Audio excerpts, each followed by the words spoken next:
वस्तु स्वरूप में आती है तब उसे प्राप्त करती है। ब्रह्म सुख प्रकृति पार है, आनंद स्वरूप परब्रह्म प्रकाशमान है। आत्मा अपनी चेतन शक्ति को धारण कर ऊर्ध्वमुख हो जब गगन में प्रवेश करती है तो वह अमृत ब्रह्म सुख को प्राप्त करती है।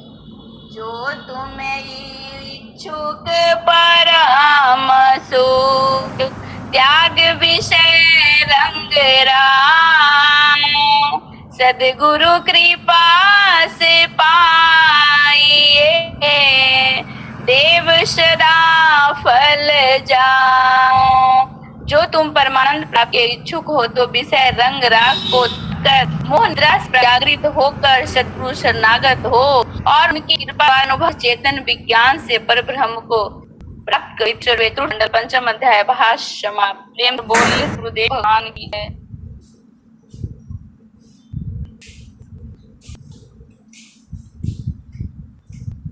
આપણે